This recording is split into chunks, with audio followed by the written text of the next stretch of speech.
അപ്പൊ ഒരു ചപ്പാത്തി എടുത്തിട്ട് നമുക്കൊന്ന് മുറിച്ച് നോക്കാം. നല്ല സോഫ്റ്റ്, നല്ല ലെയർ ആയിട്ട് വരുന്നുണ്ട്. മടക്കി ചുരുങ്ങിയല്ല, സൂപ്പർ ആയിട്ടാണ്.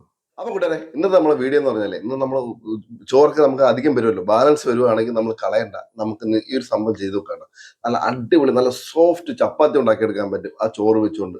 നല്ല അടിപൊളി ടേസ്റ്റുമാണ്. നിങ്ങൾ ഇങ്ങനെ ചെയ്തിട്ടില്ലെങ്കിൽ ഒരു വട്ടം നിങ്ങൾ ഇങ്ങനെ ചെയ്തു നോക്ക്, നിങ്ങൾക്ക് എന്തായാലും ഇഷ്ടപ്പെടാതിരിക്കത്തില്ല. അപ്പൊ നമുക്ക് വീഡിയോ കണ്ടാലോ? അതിനും എന്നും പറയുന്ന പോലെ നിങ്ങളുടെ സപ്പോർട്ട് വിലപ്പെട്ടതാണ് കൂട്ടുകാരെ, നിങ്ങൾ മറക്കരുത്. നിങ്ങൾ തീർച്ചയായിട്ടും എന്നെ സപ്പോർട്ട് ചെയ്യണ്ട. ഒരു കപ്പ് ചോറ് എടുത്തിട്ടുണ്ട്, നമുക്ക് ജാറിലോട്ട് ഇട്ട് കൊടുക്കാം. അരച്ചെടുക്കുന്നത് നല്ല പേസ്റ്റ് ആക്കി അരച്ചെടുക്കുക. നമ്മൾ നല്ല പേസ്റ്റ് ആക്കി അരച്ചെടുത്തിട്ടുണ്ട്, നമുക്കൊരു ബൗളിലോട്ട് മാറ്റാം. ഇനി നമ്മൾ ഇതിനകത്ത് ഇട്ട് കൊടുക്കുന്ന ഗോതമ്പ് പൊടിയാണ്. ആവശ്യത്തിനനുസരിച്ചുള്ള ഗോതമ്പ് പൊടി ഇട്ട് കൊടുക്കുക. കുറച്ച് ഉപ്പ് ഇട്ട് കൊടുക്കുക. ഇനി 2 സ്പൂണോളം ഓയിൽ ഒഴിച്ചു കൊടുക്കുക. നല്ലോണം ഒന്ന് കുഴച്ചെടുക്കുക. എല്ലാം കൂടെ ഒന്ന് മിക്സ് ചെയ്ത് കുഴക്കുക. കൈ കൊണ്ട് തന്നെ നല്ലോണം കുഴക്കുക.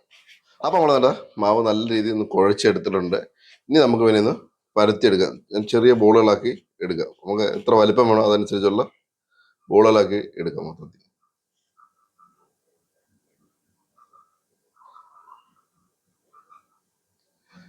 ഞാൻ ഈ ഒരു സൈസിൽ ബോളാക്കി എടുക്കുന്നില്ല.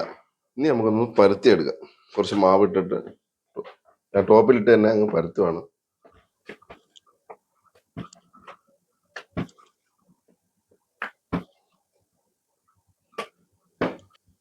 അപ്പൊ ഇതേപോലെ എല്ലാം ഒന്ന് പരത്തിയെടുക്കാം. അപ്പൊ നമ്മളൊരു ദോശക്കല്ല് വെച്ച് നല്ല ചൂടായിട്ടുണ്ട്, എണ്ണയും തേച്ച് വെച്ചിട്ടുണ്ട്, നമുക്ക് ഇട്ട് കൊടുക്കാം. ഓയിൽ മേളിലും കൂടെ തേച്ച് കൊടുക്കുക. തിരിച്ചിടാം.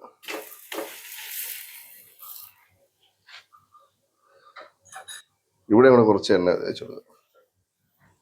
അപ്പൊ ഇതേ കണക്ക് തന്നെ നമുക്ക് എല്ലാം ഒന്ന് ചുട്ടെടുക്കാം. അപ്പൊ കൂട്ടുകാരെ, നമ്മളെല്ലാം ചെയ്തെടുത്തിട്ടുണ്ട്. അടിപൊളിയായിട്ടുണ്ട് കേട്ടോ. നല്ല സോഫ്റ്റ് സാധനമാണ്. നിങ്ങൾക്ക് ഇഷ്ടപ്പെട്ടു, നിങ്ങൾ ഇങ്ങനെ ചെയ്തിട്ടില്ലെങ്കിൽ ഒരു വട്ടം ചെയ്ത് നോക്കട്ടെ. നിങ്ങൾക്ക് വീഡിയോ ഇഷ്ടപ്പെടുകയാണെങ്കിൽ ലൈക്ക് ചെയ്യാൻ, ഷെയർ ചെയ്യാൻ, സപ്പോർട്ട് ചെയ്യാനൊന്നും മറക്കല്ലേ. അപ്പൊ ഒരു ചപ്പാത്തി എടുത്തിട്ട് നമുക്കൊന്ന് മുറിച്ച് നോക്കാം. നല്ല സോഫ്റ്റ്